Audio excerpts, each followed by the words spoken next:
함께 찬송가 93장 찬양하겠습니다. 찬송가 93장입니다.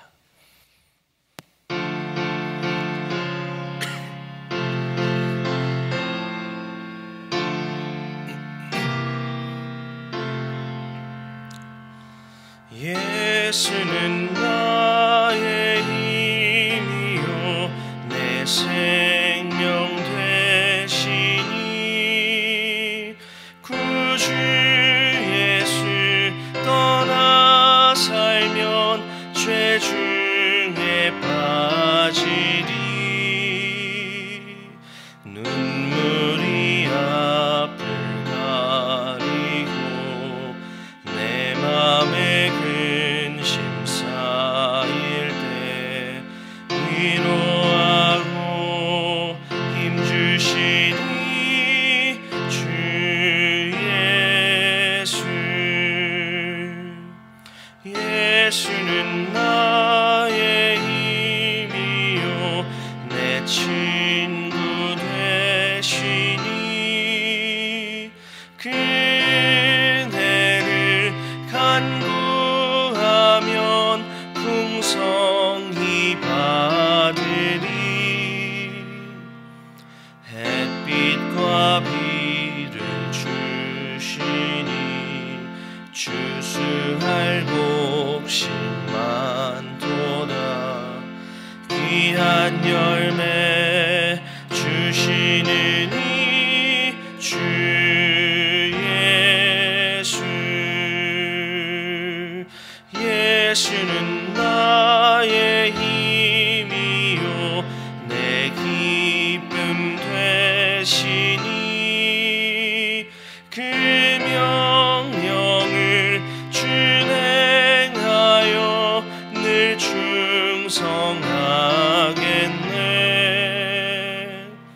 주야로 보호하시며 바른 길 가게 하시니 의지하고 따라가리 주 예수. 예수는 나의 힘이요 내 소망 되시니 이 세상을 떠나갈 때 곧 영생 얻으리. 한없는 복을 주시고 영원한 기쁨 주시니 나의 생명 나의 기쁨 주 예수. 아멘. 함께 나누실 하나님의 말씀은 열왕기상 1장 11절에서 14절 말씀입니다. 열왕기상 1장 11절로 14절 말씀입니다.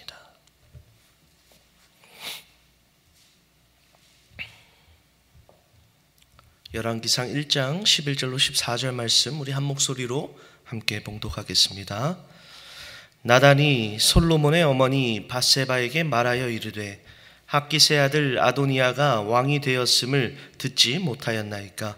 우리 주 다윗은 알지 못하시나이다.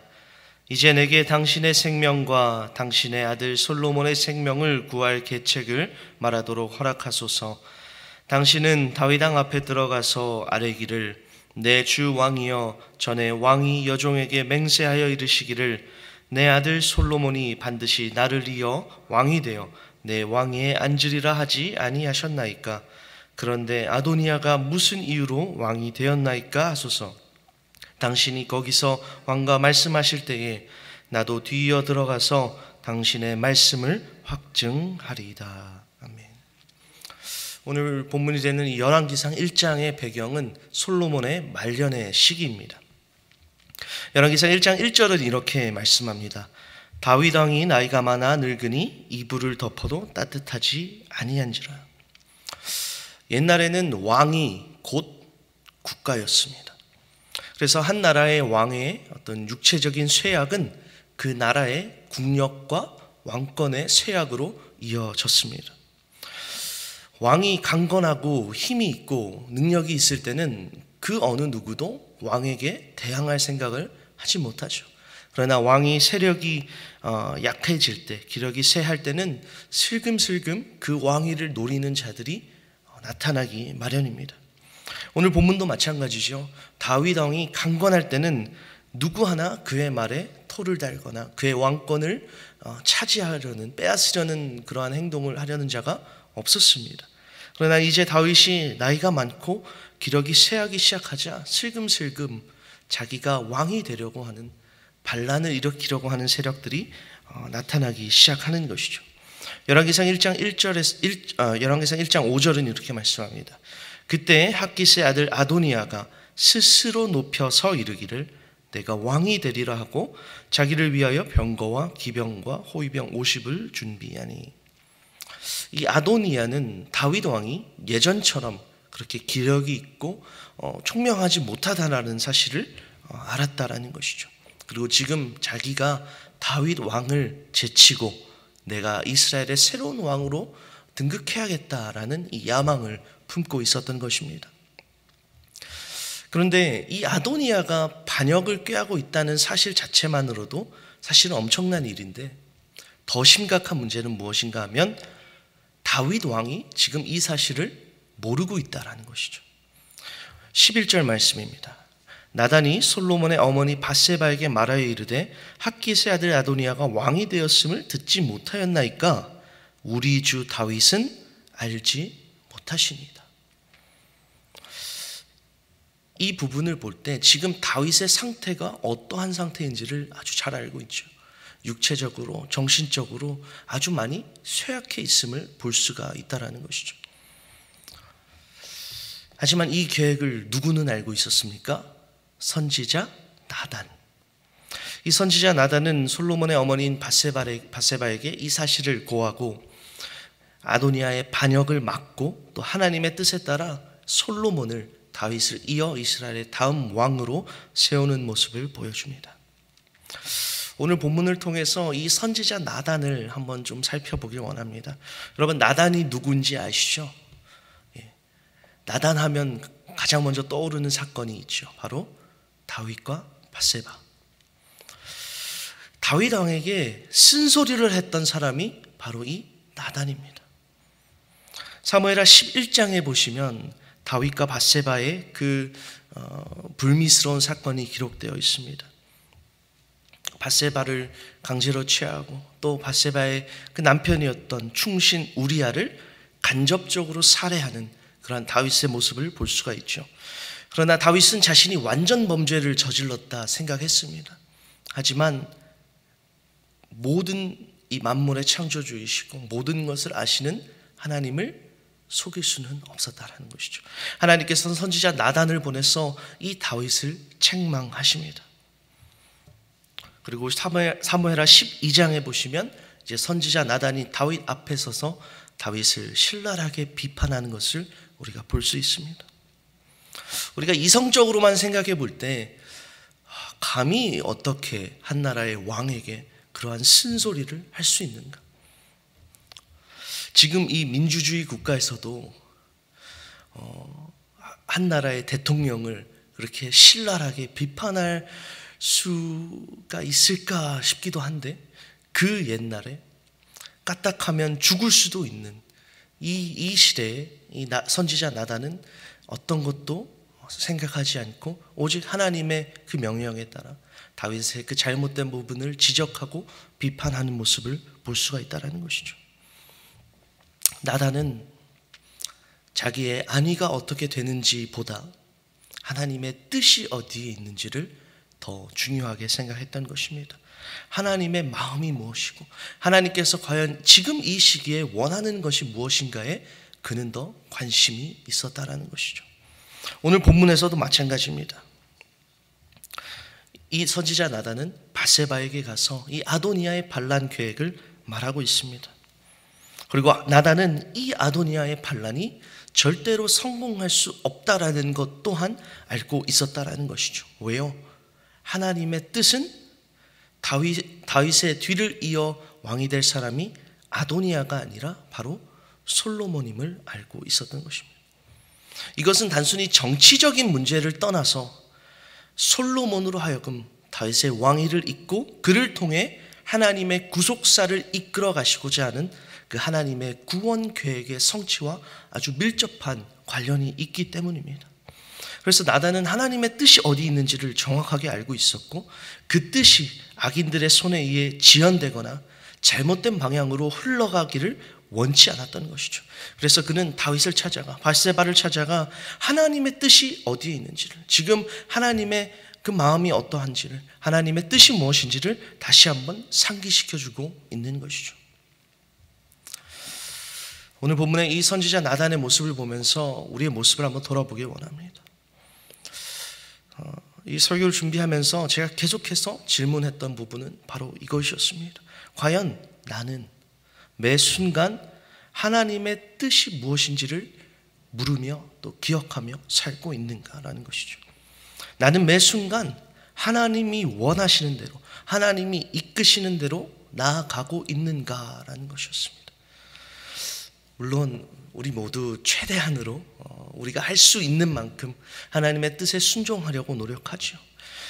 그러나 많은 경우에 우리는 하나님의 뜻에 순종하여 살기보다는 그저 내가 원하는 대로 하나님의 뜻에 순종했다가 돌아오게 될 어떠한 내가 당하게 될 불이익, 나의 자존심이 낮춰지고 나의 명예가 시추되고 내가 받아야 될 그러한 불이익들 때문에 하나님의 뜻보다는 나의 소견에 옳은 대로 더 많이 행하고 있지는 않은가, 우리 자신을 돌아보게 된다는 것이죠. 사도행전 4장에 보시면 제사장들과 장로들과 서기관들이 베드로와 요한을 잡아다가 신문합니다. 너희들 더 이상 예수의 부활을 선포하지 말고 예수의 이름으로 말하지도 말고 가르치지도 말라 경고합니다. 근데 이때 베드로와 요한이 이렇게 고백합니다. 사도행전 4장 19절과 20절 말씀입니다. 베드로와 요한이 대답하여 이르되 하나님 앞에서 너희의 말을 듣는 것이 하나님의 말씀을 듣는 것보다 옳은가 판단하라. 우리는 보고 들은 것을 말하지 아니할 수 없다 하니. 우리는 어느 순간에서나 누구 앞에서나 상관없이 하나님의 말씀과 그분의 뜻에 온전히 순종하며 하나님의 뜻에 우리의 전 삶을 다 걸어야 될 줄로 믿습니다. 사도 바울은 갈라디아서 1장 10절에 이렇게 고백합니다. 이제 내가 사람들에게 좋게 하랴 하나님께 좋게 하랴 사람들에게 기쁨을 구하랴. 내가 지금까지 사람들의 기쁨을 구하였다면 그리스도의 종이 아니니라. 예수님께서도 완벽하게 이 땅 가운데 하나님의 뜻을 이루시며 사셨습니다. 하나님의 뜻을 따르는 삶, 하나님의 뜻을 이루는 삶의 가장 최고봉이 무엇이었습니까? 바로 십자가였다라는 것이죠. 예수님께서는 십자가를 택하시지 않을 수도 있었습니다. 그러나 예수님께서는 그렇게 하지 않으셨다라는 것이죠. 그 겟세마네 동산에서의 예수님의 고백, 나의 원대로 마시옵고 아버지의 원대로 하시옵소서. 이 고백은 그 하나님의 뜻을 온전히 순종하겠다라는 그 예수님의 고백이었던 것입니다. 예수님께서는 성부 하나님의 그 구원 계획을 온전히 이루시기 위하여 자기의 모든 것을 내어주셨다는 것이죠. 십자가에 죽기까지 말입니다. 이와 같이 어떤 나의 이익을 앞세우고 나의 생각, 나의 감정, 내가 원하는 것을 앞세우는 것이 아니라 하나님의 뜻이 어디 있는지를 분별하며 그 하나님의 뜻을 이루는 삶이 저 여러분의 삶이 되어야 될 줄로 믿습니다. 예수님께서는 십자가를 통해 하나님의 뜻에 따라 사는 삶, 하나님의 뜻을 이루는 삶의 표본을 보여주셨습니다.